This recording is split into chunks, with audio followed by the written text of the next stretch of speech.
Ever get the feeling that like music today just hits differently than it used to? I mean, you see all this talk online about how music has changed and not always for the better. Yeah, definitely. There's like a ton of videos out there and people seem really curious about it. Yeah, for this deep dive, you sent over some really interesting YouTube videos that tackle this. We've got Paul Joseph Watson and his video, The Truth About Popular Music, Pop Culture Crisis's video, Why is Modern Music So Awful? And then Thoughty 2 with a video also called Why is Modern Music So Awful? So pretty provocative titles, really. That's sure. And what I thought was really interesting is even though they've got different styles, different approaches, they all kind of land on some similar ideas about what might be going on with pop. Yeah, definitely. So let's unpack that. You know, our mission today is to really get to the heart of those arguments, understand like why some people feel this way about modern music, and hopefully by the end of this we'll have some insights without getting too lost in the weeds. Sounds good. So where should we start? I mean, there's a lot to cover here. Well, I think what's really interesting is how these creators try to like go beyond just saying, oh, music was better back in my day. They actually bring in data and stuff. They look at industry trends, you know, trying to like back up these feelings with something more concrete. Right. It's not just nostalgia. It's like they're trying to find evidence. Exactly. So I think that's a good place to start. Like, is there actually something measurable changing in the music itself? All right, let's dive into the data then. Watson, in his video, he mentioned a study that really caught my eye. Oh, yeah. It's this idea that song lyrics are actually getting measurably less intelligent over time. Interesting. Yeah, so they analyzed like Billboard #1 hits over a decade, and they found that in 2006, the average reading level of those lyrics was like around a 3rd to 4th grade level. Okay. Which, you know, I guess isn't super high to begin with, but then just 10 years later, that had dropped by a whole grade level. Wow, that is a pretty significant drop. Right, and it makes you think, like, are we dumbing down pop music? He even called out some big names in his video. Beyonce, Lady Gaga, Keisha, Maroon 5. These are artists that were cited in this study as examples of this trend. It does make you wonder, like, when you're listening to the radio or streaming, do you ever kind of catch yourself like, wait, do they really just say that? Totally. Like, maybe this is why sometimes the lyrics just feel a little, I don't know, simpler than they... Yeah, less nuanced, maybe. Yeah. Exactly. What do you think the implications of that are? I mean, if lyrics are getting simpler, like what does that say about the mess pop? Well, it raises some really interesting questions about what we're valuing in our music. You know, are we moving away from lyrical depth and complexity? Is it becoming more about just catchy phrases and repetition? Right. Because, I mean, music does have this power to influence culture and the way we think, right? Absolutely.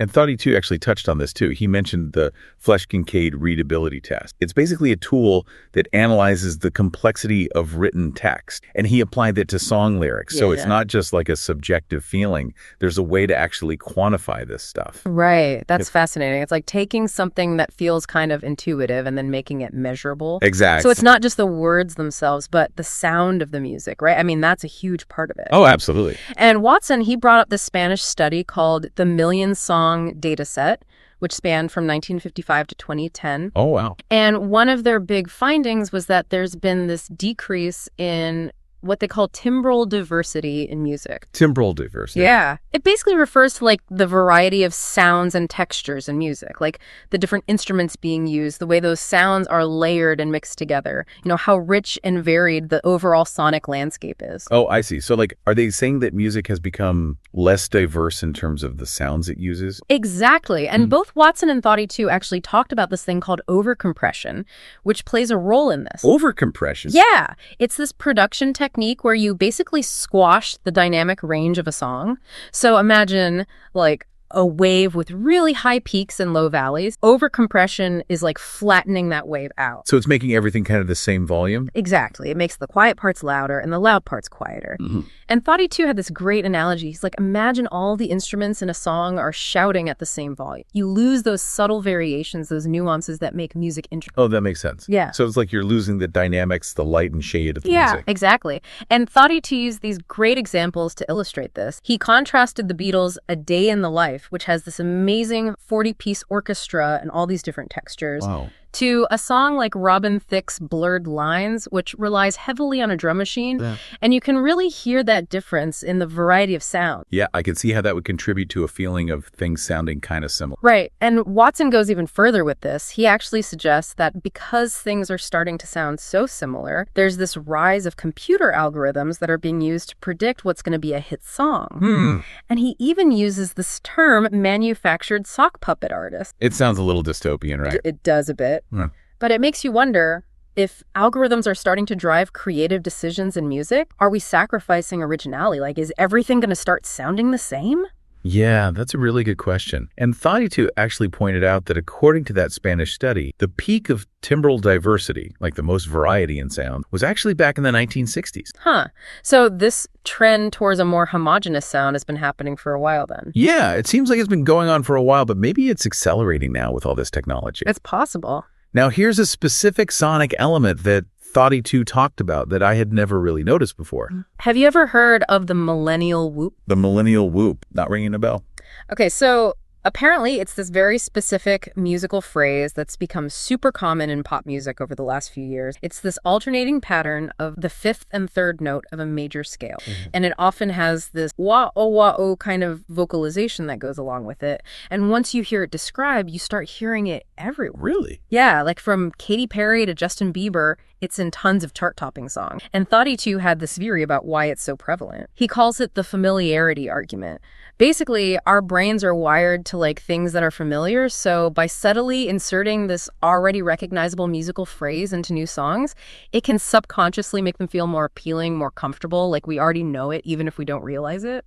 That's fascinating. So it's like a built-in shortcut to make us enjoy a song. Yeah, kind of, but it does make you wonder, if we're relying on these familiar tropes so much, does it stifle creativity in the long run? Like, are we missing out on truly new and innovative sound? Yeah, it's a good question. Like, is it just a clever trick, or is it actually limiting the potential of music? Right. And speaking of creativity, let's talk about the people who are actually creating this music. Okay.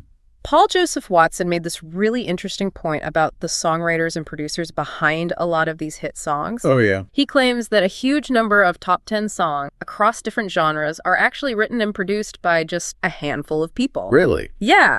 And he even goes so far as to say that the music industry intentionally tries to keep these people kind of anonymous, you know, to maintain this illusion that each artist is solely responsible for their music. It's like they're the wizards behind the curtain. Exactly. And Thoughty2 actually named some of these behind-the-scenes giants, like Max Martin and Dr. Luke. Yeah, I've heard those names. Right.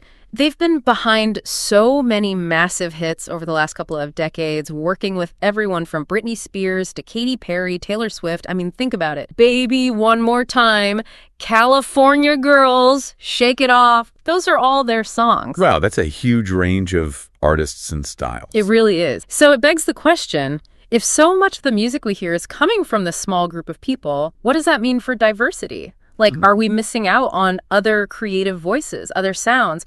Because a few people have so much influence. Yeah, that's a valid point. Like, even if they're talented, it does create a bit of a bottleneck. Right. And it's not just the producers and songwriters. It seems like our own listening habits might be playing a role in this, too. Both Watson and Thoughty2 talked about this idea that modern songs have more hooks. More frequently, like in the intro, the verse, the bridge, the chorus, everywhere. More hooks. Yeah, and their theory is that it's because our attention spans have gotten shorter. Like, we're so used to instant gratification thanks to things like streaming services. If a song doesn't grab us right away, we just skip to the next one. Oh, I see. Like, we need constant stimulation or we lose interest. Exactly. And Thoughty2 specifically linked this to the rise of streaming. You know, we have access to millions of songs at our fingertips. So if something doesn't immediately catch our ear, we're on to the next one.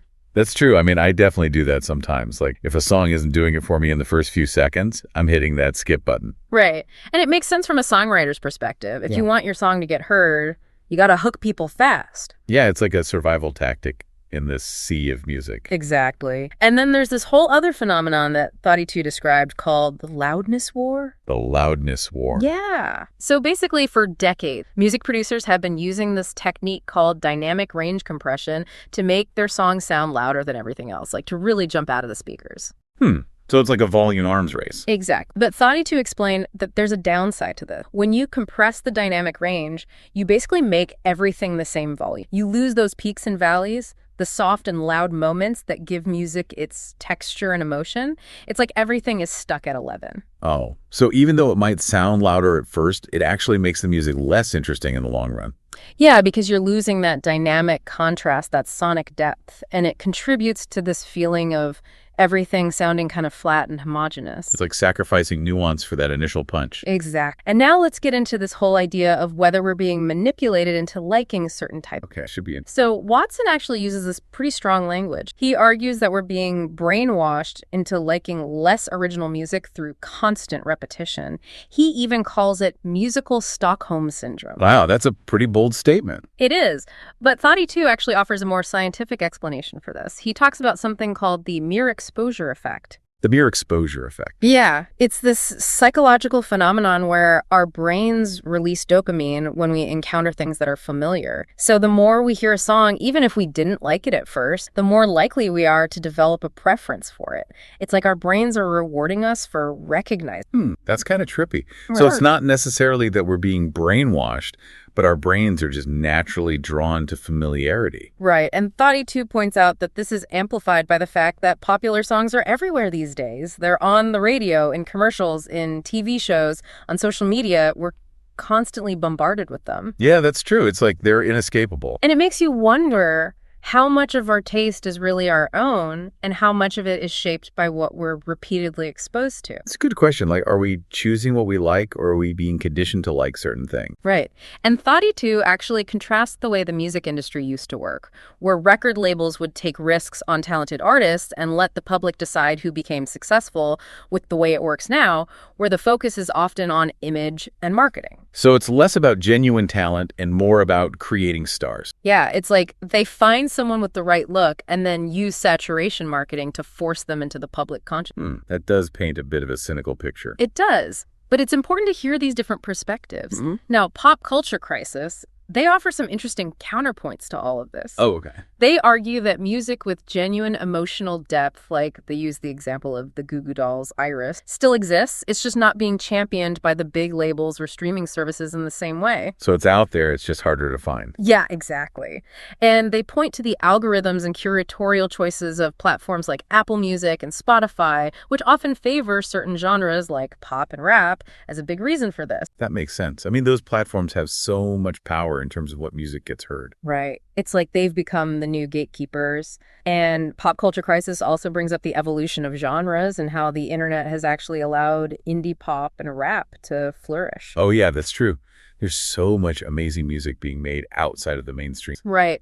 And they even suggest that the rise of cynicism and snark in online culture might be contributing to a decline in genuine vulnerability in mainstream. Like, it's not cool to be sincere. Yeah, kind of. They argue that nostalgia has become the main outlet for those deeper emotions, which is an interesting thought. It is. It makes you wonder, like, are our digital interactions shaping the emotional landscape of our music? Right. And they even talked about how younger generations, like Gen Alpha, might not have the same concept of favorite artists because their music consumption is so fragmented. They're discovering music through playlists and algorithms rather than seeking out specific artists. That's a totally different way of engaging with music. It is. And finally, they suggested that maybe major labels are shifting away from this idea of mass appeal and starting to focus more on niche market. So catering to specific tastes rather than trying to please everyone. Exactly. And that could actually be a positive thing for musical diversity. Yeah, it could lead to more variety in the long run. So as we wrap up this deep dive, I think we've covered a lot of ground. We looked at some data suggesting a potential decline in lyric complexity and sonic diversity. We explored the prevalence of formulaic elements like the millennial whoop. We talked about the concentration of songwriting and production talent, the impact of shorter attention spans,